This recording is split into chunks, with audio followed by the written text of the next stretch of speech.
As I mentioned, early voting in Maryland ahead of the primary is over. All eyes are on next Tuesday as both Democratic and Republican voters in the sprawling 6th Congressional District pick a nominee in the race to succeed Congressman David Trone. My guest tonight first appeared on this show last August when the GOP race was shaping up. Now Tom Royals is back up late with me here in studio on the Final Five. I was surprised because we've talked with so many candidates, and I realized it was, I believe, August 28th when this really just started. That's right. Yeah, it's been a whirlwind race. Full steam ahead, cruising right through. We're getting ready for the election here coming up on Tuesday. For somebody who, this is your first foray into elective politics, looking back to August, and I know you've been through a lot, everybody's been through a lot. We've talked with like 20 candidates in this race. I'm not exaggerating, but on the Republican side, it's not as many as the Democratic side. Yeah. What has changed in the way that when you jumped into this race to Tom Royals now? So I've been all over the district, all 5 counties of the district, from Garrett County here to Montgomery County, and I think folks are resonating to the fact that they don't want another career politician again. They don't want someone who's just been in politics forever to go fight for them. I think what they want is somebody who lives the same kind of life that they live. I think they want somebody to fight for them. Me, I've served, I've fought for the country before. I'm prepared to fight for the country again. My background is I was in the Navy for 8 years on active duty, another 4 more years in the reserve. I was a F-18 naval flight officer, went to the Naval Academy where I met my wife while I was there. That's in terms of a lot that's happened since the last time we spoke. My wife had a baby. That was the first thing I asked you, because I remember last time around you were at 8, now you're at 9. Now we're at 9. Baby girl, 5 months, beautiful, healthy, fantastic. Yeah.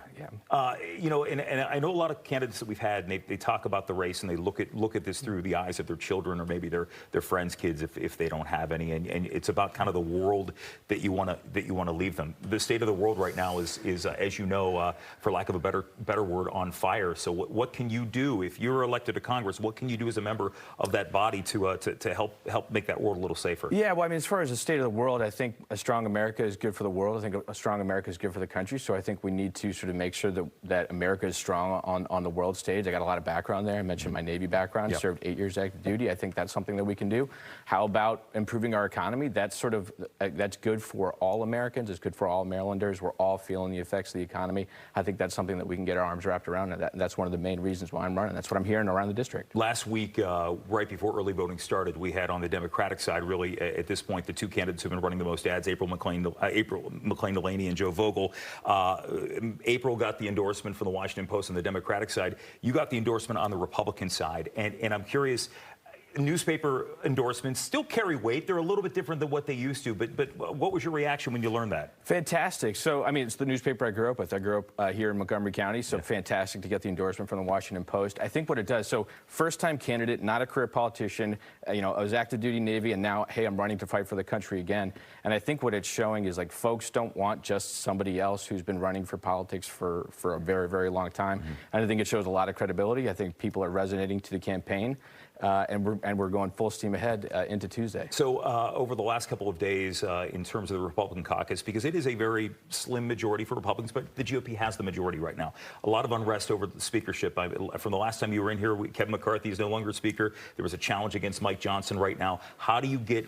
It's one thing to unite both sides, and that's something you have to do, but how do you bring Republicans together? So support for Mike Johnson, first of all. I think what we all need to focus on here for the House of Representatives and the majority, we need to win as many different seats as we can all around the country, increase the majority, and protect the seats that we have, and go flip another seat, which is why I'm running for this seat in the first place. Maryland 6th, it's ready to be flipped back for Republicans, and I'm the candidate to do it. By the way, just to read from that endorsement, it said that you and Ms. Delaney, Mrs. Delaney, I should say, are this is Maryland's only potential swing district.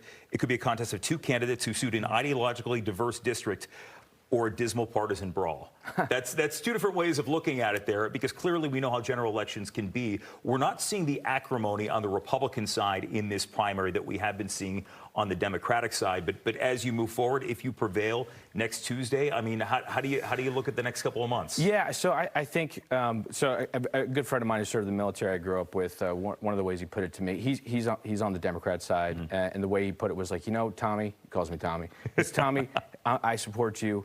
What we need right now is someone who can lower the temperature in the room, someone who can work with each other. We probably agree on 90% of the issues and maybe the 10, let's have that debate. I'm prepared to have the debate. I'm prepared to work with all sorts of folks, and I think I'm the candidate that can do that. Yeah. All right. So for anybody who may have not voted yet, by the way, have you gone out with the early voting turnout? How's it look?